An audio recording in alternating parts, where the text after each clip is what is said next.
Hello guys, welcome to my channel. और मेरे channel का नाम है English with Sunita ma'am. In the last video मैंने जो आपको बनाया था आप लोगों की डिमांड पे, जो 9th क्लास की जो एनसीईआरटी बुक आपकी बिहेवी बुक है, उसके जो फर्स्ट पोएम है आपकी द रोड नॉट टेकन, और आप लोगों की डिमांड पर मैं इसके क्वेश्चन आंसर आपके लिए बनाई हैं। तो चलो बिना टाइम वेस्ट किए हुए हम अपने क्वेश्चन आंसर पे फोकस करते हैं। जैसे हमारा एक बात मैं आपको और शेयर कर देती हूँ, जैसे मैंने जो क्वेश्चन जो बनाए हैं वो आपके सारे क्वेश्चन से आपके बुक में से आपको नहीं मिलेंगे। मतलब जिसमें से वहाँ से मैंने सिर्फ 1, 2 या 3 क्वेश्चन ही पिकअप की हैं कि वो मुझे ज़्यादा कुछ खास इंपॉर्टेंट क्वेश्चन नहीं लगे अकॉर्डिंग टू द एग्ज़ाम के हिसाब से। तो मैंने ऐसे क्वेश्चन पुटअप किए हैं जो आप लोगों के लिए एग्जाम के अकॉर्डिंग आपके लिए सही हो, ताकि वहाँ से आप लोगों को क्वेश्चन बन सके। और एक बात, जैसे मैंने आप लोगों के लिए जो ग्रामर के टॉपिक भी मैंने स्टार्ट कर रखे हैं, तो उनको भी आप लाइक शेयर और सब्सक्राइब ज़रूर करें। वो हर क्लास के लिए इम्पोर्टेंट है, जहाँ तक कि कंपटीशन एग्ज़ाम के लिए भी वो उतने ही बेनिफिशियल हैं। और जैसा कि आप लोगों को पता है कि अभी आने वाले समय में हमारे कंपटीशन एग्ज़ाम आरपीएससी के exam second grade, third grade, first grade के होने वाले हैं। तो इसमें से जो भी आपके कोई रिलेटिव है, कोई कजिन है जो इसकी प्रिपरेशन कर रहा है आरपीएससी की इंग्लिश से रिलेटिव, तो उनको आप ये जो मेरा चैनल है ज़रूर शेयर करें, ताकि वो इंग्लिश के जो टॉपिक हैं, ग्रामर के जो टॉपिक हैं, उनको वो रीड कर सकें। और मैं इसमें ऐसे क्वेश्चन भी डालूंगी जो उनके कंपटीशन से संबंधित होंगे। और यकीन मानिए, सबसे ज़्यादा जो इंग्लिश का पोर्शन होता है, इंग्लिश का जो पार्ट होता है, सबसे ज़्यादा इम्पोर्टेंट वो ग्रामर का पार्ट होता है। वहाँ से हर क्लासेस के, हर कंपटीशन एग्ज़ाम के क्वेश्चन बन के आते हैं। चाहे वो इंग्लिश के, इसके सॉरी ग्रामर के जितने भी टॉपिक होते हैं, चाहे वो टेंस के हों, चाहे मॉडल्स के हों, एक्टिव पैसिव के हों, या डायरेक्ट इनडायरेक्ट के हों, चाहे नाउन हो, एडजेक्टिव हो, एडवर्ब, जो भी एवरीथिंग पार्ट्स ऑफ स्पीच के जितने पार्ट्स होती हैं, वो हर चीज़ से वहाँ से क्वेश्चन बन के आते हैं। अगर उनके वो क्लियर नहीं होंगे तो वो क्वेश्चन पुटअप नहीं कर पाएंगे। इसलिए मेरी आपसे रिक्वेस्ट है कि जो भी कंपटीशन एग्ज़ाम दे रहा है उनको ये वीडियो आप ज़रूर शेयर करें। वो वीडियो को एक बार देखेंगे, 2 बार देखेंगे, उनके क्वेश्चन आंसर सॉल्व करेंगे, एक्सरसाइज सॉल्व करेंगे, तो डेफिनेटली अगर हम ये मान के चलेंगे, अगर हमारे पास 10 क्वेश्चन है, 10 क्वेश्चन में भी हमारे पास अगर हम 6-7 क्वेश्चन भी अगर पुटअप कर पाते हैं, तो ये हमारे लिए बहुत बड़े अचीवमेंट होता है। ठीक है। और ये मतलब मैंने आपको पहले भी कहा है कि सिर्फ कंपटीशन एग्ज़ाम के लिए नहीं है, या फिर सिर्फ क्लासों जो अपनी क्लासेस में पढ़ाते हैं वो उनके लिए ही नहीं है। चाहे ये हिंदी मीडियम हो, चाहे ये इंग्लिश मीडियम हो, चाहे ये कंपटीशन एग्ज़ाम की हो, ग्रामर टॉपिक तो हर लेवल के लिए इम्पोर्टेंट होता है। हर लेवल में ग्रामर के टॉपिक आते हैं ही आते हैं। ओके। इसलिए मैं इस जो ग्रामर से रिलेटेड जो भी टॉपिक हों, वो आपके जितने भी कजिन हैं या आपके रिलेटिव हैं उनकी इसके बारे में ज़रूर बताएं, ताकि अब मेरी ये सब्सक्राइब अगर वो चैनल को करते हैं तो सबसे पहले उनको नोटिफिकेशन मिल सके। ठीक है। अपना टाइम वेस्ट किया, हम अपने क्वेश्चन देखते हैं। फर्स्ट ऑफ क्वेश्चन हमारा, where does the traveller find himself, what problem does he face. कि जो ट्रेवलर था उसको सबसे पहले किस प्रॉब्लम को के फेस के लिए कहा गया है। ठीक है। तो ये आप पॉज करके देख सकते हैं। मैंने जब आपको पोएम करवाई थी तो एक एक चीज़ मैंने आपको क्लियर करवा दी थी, फिर भी मैं एक बार आपको बता देती हूँ। The traveller find himself at a point where 2 roads diverge, his problem is to decide on which road he should walk. कि उसको कौन से रास्ते पे जाना है, उसे कौन सा रास्ता डिसाइड करना है, क्योंकि 2 रास्ते डाइवर हो रहे हैं ना, ऐसे अलग अलग जा रहे हैं, तो वहाँ पर उसको उस पॉइंट पे आके उसको कन्फ्यूजन है, वहाँ पर उसको प्रॉब्लम है। फिर हमारा सेकंड क्वेश्चन है, discussion what these phrases means to you. हमारे पास कुछ फ्रेज दे रखे हैं, उनके मीन्स हमें बताने हैं। तो फर्स्ट ऑफ ऑल हमारा है येलो वुड, और फिर सेकंड हमारा ये देखो, मैं इनके क्वेश्चन आप इनके आंसर मैंने नीचे लिख रखे हैं, मैं आपको बता दूंगी। एक बार हम इसे इनके क्वेश्चन देख लेते हैं।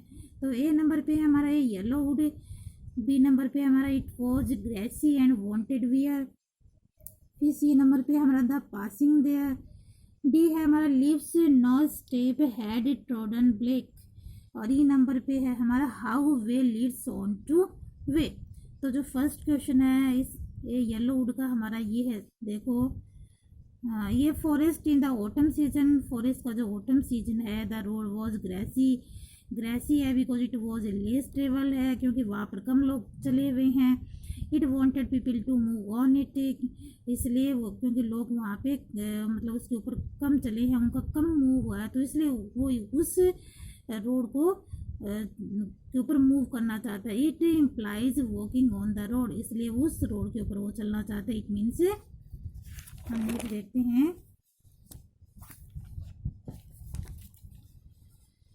the leaves had not been crushed under feet of traveler, how one road leads to another, इसलिए वो उस रोड पर चलना चाहता है जो कम क्रस्ट हुई हो, कम उसके ऊपर चला गया हो, कम लोगों ने उसके ऊपर पाँव रखा हुआ हो। दूसरे जो जिनके ऊपर चले हैं उनको वो नहीं करना चाहता, जो इस पे कम चले हैं उसको ही वो सेलेक्ट करना चाहता है। फिर हमारा नेक्स्ट क्वेश्चन है 3rd number, won't do you road represent, तो वह ये हमारा है, the road represent the problem of decision making human being suffer because of their choice and decision. तो ये इसमें बताया गया है कि उसे जो रोड है ये क्या रिप्रेजेंट करती है, तो रिप्रेजेंट करती है ये प्रॉब्लम ऑफ डिसीजन मेकिंग, जो हमें जो भी प्रॉब्लम को फेस करते समय में जो डिसीजन लेना होता है उसको रिप्रेजेंट करती है। Human being suffer because of their choice and decision, और जो ह्यूमन बीइंग होता है, जो मानव होता है, वो चॉइस और डिसीजन लेते समय उसे किन किन कठिनाइयों का सामना करना पड़ता है। They find themselves in such situations at every step in their life out of the available option, और उसके पास उस समय उस सिचुएशन में जो ऑप्शन उसके पास अवेलेबल होता है वो उसी ऑप्शन को अपनी लाइफ में चूज करता है। They have to choose the one that may taken them to their destination, the choice decide the outcome in life, और अपनी नियति के अनुसार जो वो चूज करता है आगे चलकर वही उसी का परिणाम, उसी डिसीजन का परिणाम उसको अपनी लाइफ में मिलता है। ओके, हमारा नेक्स्ट क्वेश्चन है 4th नंबर का, did the poet make the right choice, तो राइट चॉइस क्या था, it is not easy to say whether the poet made the right choice और not, he himself could not reach to any देखो मैं एक बार इसका बता देती हूँ आपको कि it is not easy to say whether the poet made, कि ये कितना आसान नहीं होता है कहना कि हमने कोई भी राइट चॉइस ली या उस राइट चॉइस को हमने चूज किया या नहीं किया, और उस वहाँ तक हम पहुँच सके या नहीं पहुँच सके, तो हमेशा चॉइस राइट तो ना हो सकती हैं। तो देखो, such conclusion it is possible that he may repent for making such a choice. He avoided the popular hand of beaten path of life. He dared to choose the path which was less frequented used by the people.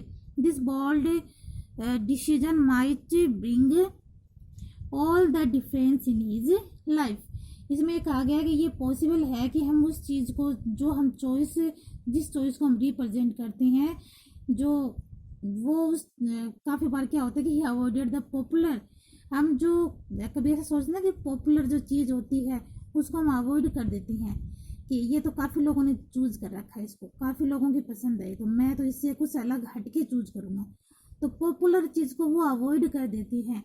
End of beaten path of life, और जो मतलब सबसे अलग हो, जिस life सबके लिए अलग है वो अपने आप के लिए अलग चूज करता है, उसको वो चूज करता है। He are dare to choose the path, और उसमें उस पाथ को चूज करने में वो अपनी वो हिम्मत दिखाता है, और फ्रिक्वेंटली उस जो लोग, जो पीपल हैं जो यूज़ कर रहे हैं उससे वो अलग हट जाता है।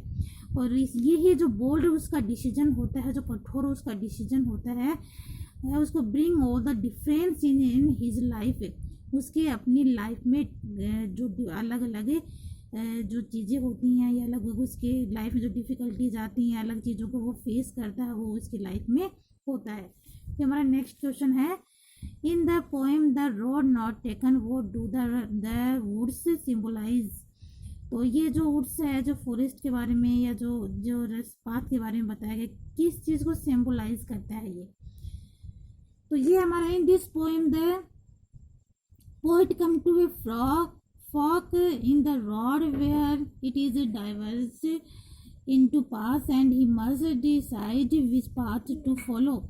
इस पोएम में पोइट ये कहना चाहता है कि जैसे हम किसी कांटे वाली रोड पे चल रहे हैं जहाँ पे एक वो रोड अलग अलग डाइवर्स हो रही हैं, अलग अलग फट रही हैं, वो उस पाथ में हम ये डिसीजन लेते हैं और हमें ये डिसीजन लेना ही पड़ता है कि विच पाथ टू फॉलो, कि हम किस पाथ को फॉलो करें, किस रास्ते पे हम चलें. Both path run in different direction, और दोनों जो रोड हैं वो अलग अलग डायरेक्शन में जा रहे हैं through a yellow woods.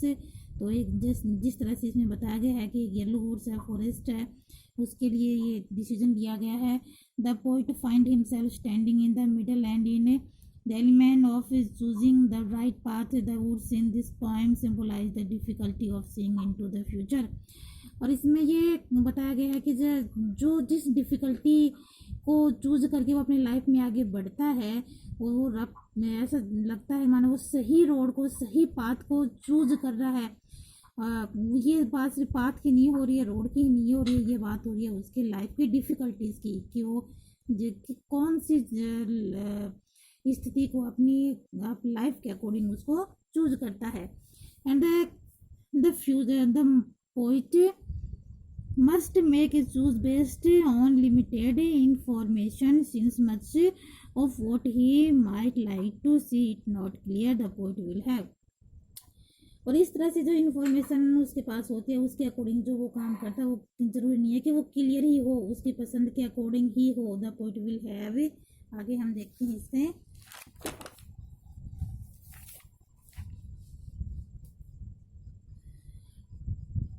To rely on faith and intuition as he make his choice. मैंने देखो कुछ क्वेश्चन डिफिकल्ट थे वो मैंने लिख रखा है. रिले होता है भरोसा देना, कि वो अपने फेथ के ऊपर, अपने भरोसे के ऊपर वो भरोसा करता है कि मुझे ये रास्ता चूज करना चाहिए, ये मेरे लिए बेस्ट होगा, और सहज बोध के साथ या सहज ज्ञान के साथ वो उस रास्ते को, उस अपने डिसीजन को, अपनी चॉइस को वो अपना लेता है. As we often must do in life, और उससे अक्सर अपनी लाइफ में करता है, उसी के अकॉर्डिंग वो चलता है. Woods in this poem stand, और जो वुड्स है ये एक तरह से उसकी इसके लिए कॉम्प्लिकेटेड के लिए वो ये human life of human life है, उसकी जो मानव की जो कॉम्प्लिकेशंस जो होती है ना, जटिलताएं जो होती हैं मानव के, तो उसको इंडिकेट करता है ये. उस लाइफ इज लाइक ए मेज. तो मेज यानी कि ये एक तरह से भूल भुलैया, कि लाइफ हमारी किसकी तरह, भूल भुलैया की तरह है. एक बार एक चीज़ पे हम चल पड़े तो हम पीछे मुड़कर नहीं देख सकते, फिर हमें उसी रास्ते के आगे आगे आगे चलते ही जाना पड़ता है, वो हमारे लिए भूल भुलैया हो जाता है. The forks stand for the alternative और options life provide to reach the destination. और हमारी जो नियति है वो हमें आगे बढ़ने के लिए और ऑप्शन और अल्टरनेट हमारे लिए प्रोवाइड करवाती जाती है. What you later on in life depends on the option or the ways you choose during the course of life. और उसी के अकॉर्डिंग परिणाम स्वरूप क्या होता है कि हम उससे जो स्टेप हमने उठाए हैं अपनी लाइफ में, जो ऑप्शन है, जो रास्ता हमने चूज किया है, उसी के अकॉर्डिंग हमारी लाइफ बन जाती है, उसी रास्ते पे हमें चलना होता है. फिर नेक्स्ट क्वेश्चन है हमारा, what is the theme of the message of the poem the road not taken. तो इसकी जो थीम है वो हमें बतानी है. थोड़ा बड़ा क्वेश्चन है ये, लास्ट क्वेश्चन है हमारा. देखते हैं कि Robert Frost the road not taken deals with the complicatives of life's, कि जो हमारी लाइफ की जो कॉम्प्लिकेशंस होती हैं, जटिलताएं होती हैं, उनके बारे में रॉबर्ट फॉस्ट हमें बताता है. रॉबर्ट फॉस्ट इसका पोइट है. Life and its ways never one in a straight line, life provides many options. जैसे हम सीधे सीधे एक लाइन में जा रहे हैं तो ज़रूरी नहीं है कि हमें वो सीधी ही लाइन मिले या सीधा रास्ता हमें मिले, हमारे सामने बहुत सारे ऑप्शन प्रोवाइड हो जाते हैं काफ़ी बार. The way of life consist of many paths and sub ways. और हम उस पाथ में जो पाथ्स हमें मिलते हैं, बहुत सारे पाथ, उसमें भी हमें उस रास्ते पर भी हमें काफ़ी रास्ते मिल जाते हैं. सब वे यानी हम एक रास्ते पे जाते हैं और फिर वो रास्ता भी आगे कहीं और रास्ते पे जुड़ जाता है, तो रास्ते में रास्ता निकल जाता है, यानी कि हमारी लाइफ में हम बढ़ते जाते हैं तो हमें आगे आगे और ऑप्शन मिलते चले जाते हैं. Naturally these complicated of life confuse a person. So इस तरह से हमारी जो लाइफ है कॉम्प्लिकेटेड हो जाती है, कंफ्यूज हो जाती है। Out of many option and alternative, हमारे पास बहुत सारे ऑप्शन और अल्टरनेटिव होते हैं। He has to make a choice only a justice, और इस तरह से हमें राइट चॉइस को जस्टिस करना होता है। चॉइस मेक ऐसे, थोड़ा सा इसको सेट कर लेती हूँ कैमरे को।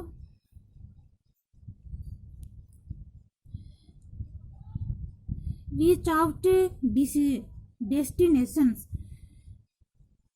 Most of people choose the least risky and of trodden ways of life. तो काफ़ी बार क्या होता है कि हम जो पीपल जो राइट वे चूज करता है वो उसके लिए डिफ़िकल्टी साबित होता है, उसके लिए रिस्की भी साबित हो जाता है।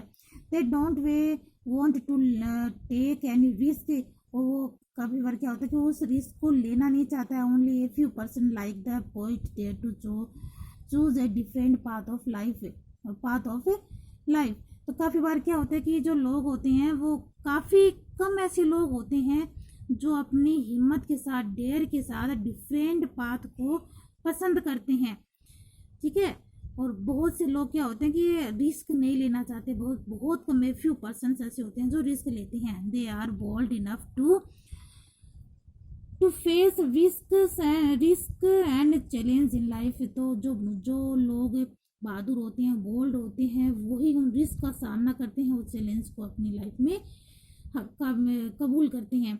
One has to make a choice, जो उनके पास चॉइस होता है। ही सक्सेस और failure in life depends on his choice, कि हमें अपनी ज़िंदगी में उनका ही सक्सेस, जो उनकी जो सफलता है या फिर उनकी जो फेलियर है, असफलता है, वो उनकी चॉइस पे डिपेंड करता है। कि काफ़ी बार लोग होते हैं ना कि अपनी सफलता के लिए कुछ अदर पाथ चॉइस करते हैं या फिर कुछ अपने फेल होने के लिए कुछ अदर करते हैं, तो कि फिर वो फेल हो जाते हैं। फिर ऐसे सोचते हैं काश मैंने ये रास्ता न चूज कर ये काम न कर मैंने दूसरा चूज किया होता तो आज मैं फेल नहीं होता। तो ये रिस्क हमेशा उनकी लाइफ में रहता है। And the poet choose a different path. इस तरह से popular fame and fortune are sacrificed in favour of art, literature and poetry. Nobody knows what he would have gained had he followed the least risky and safe path of life। तो all over poet का यहाँ पर कहने का means यही है कि हमारी जो डेस्टिनी होती है, हमारी जो लाइफ में हम जो रास्ता चूज करते हैं वो हमारे लिए सेफ भी हो सकता है, रिस्की भी हो सकता है। जो हम फॉलो करते हैं हम ये नहीं जानते हैं कि वो हमारे लिए सक्सेस लाएगा या फिर हमें फेल बनाएगा, बस हम तो उसको एनालाइज करके उसकी ओर आगे बढ़ते चले जाते हैं। ओके, आई होप आप लोगों को क्लियर हो गया होगा। अगर आपको सेकंड पोएम के भी क्वेश्चन आंसर चाहिए तो आप मुझे कमेंट बॉक्स में जाकर लिख सकते हैं, और इसके क्वेश्चन आंसर आपको कैसे लगे या फिर आपको इसमें कुछ और सुझाव देना है, सजेशन देना है, तो आप कमेंट बॉक्स में जाकर दे सकते हो। Okay, bye bye.